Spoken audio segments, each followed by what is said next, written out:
October being Archives Month, we're going around different spots in Madison County and looking at the archives. Today we are sitting in Morrisville, New York, and we're going to talk to long retired Sheriff Bonney about the 1864 courthouse fire and some of the things you can see that take place in that. Sheriff, do you want to tell us that story? Why, how do you do, Mr. Hertz? Welcome to the engine house of Morrisville. Now, this engine house has great historical value. Built in about 1852, it became the center of attention in this village. I mean, we were the county seat, we had hotels, we had businesses flourishing. We needed an engine house. Then they decided they needed an engine. And I present to you the 1846 Button pumper. Now, we bought this from Geneva used, and we got it around 1851. Cost us all of $495.30. I think for you folks today, that's about $15,000. So we got that, and it sits in this engine house, and well, let me tell you how it played a role in our history. One of the most dastardly crimes ever in this county was the burning of the Madison County Courthouse. The courthouse sits right across the street, and I was sheriff at that time. I was elected in 1861, November. So I was sheriff in 1864. The courthouse that was over there was built in 1849. It was a beautiful Gothic structure. Well, it was October, I think it was October 11th, 3 o'clock in the morning, and it was a frosty night in October, much like last night, full moon. All of a sudden, 3 o'clock in the morning, I wake up, I'm in the sheriff's residence next door, and I hear, fire, people running up the street towards the courthouse. And I jumped out of bed, looked out the window, threw up the sash, and there the courthouse was on fire, down in the lower floor where the offices were, the judges' chambers, the lawyers' offices. It was on fire, and people were running up the hill to the engine house, and they were bringing their buckets, leather buckets for the bucket brigade. That formed in front of the courthouse. And I went out to help, and now the flames were up into the second floor where the courtroom was located. And folks started dipping in that fountain that was across the street right in front of the courthouse, put there especially for fire prevention. They started dipping water and passing the buckets and tossing the water onto the fire.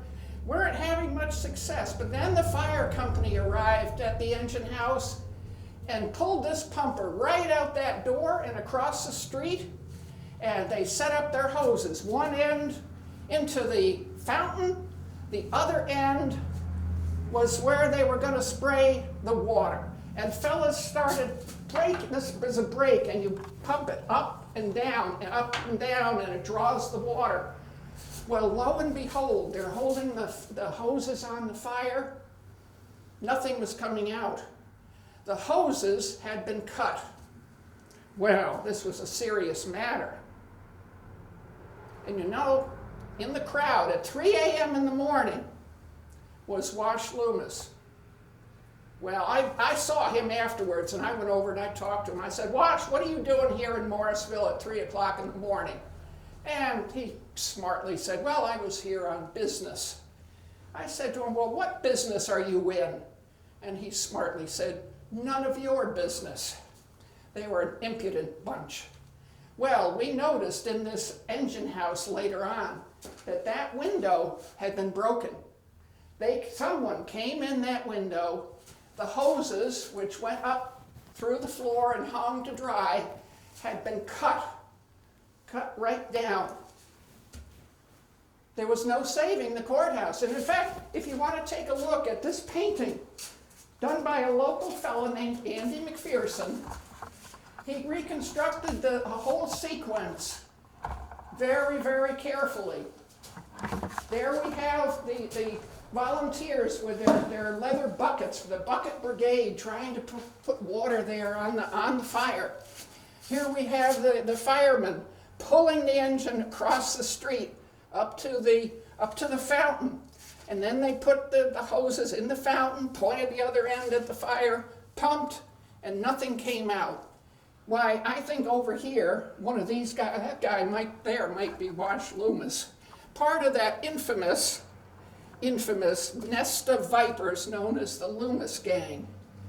So consequently, fire spread entirely through that building, and it was totally destroyed. Now the reason we think that someone set it on fire was because there were some indictments pending against the Loomis boys. Well, the thing is, the indictments were in the county clerk's office next door. So burning down the courthouse did them no good. Of course, Wash had studied law well enough to keep the rest of the family out of jail. They were quite a bunch. So that's our experience with the Loomis Gang. Now, it was about a year later, 1865, number one, a new courthouse was built, which stands across the street today. And number two, the homestead of the Loomis Gang was burned, and they were effectively eliminated from Madison and Oneida counties. They scattered to the wind. So the story of the Loomis Gang is intricately tied to the history of Morrisville, the history of this engine company, and the legend lives on.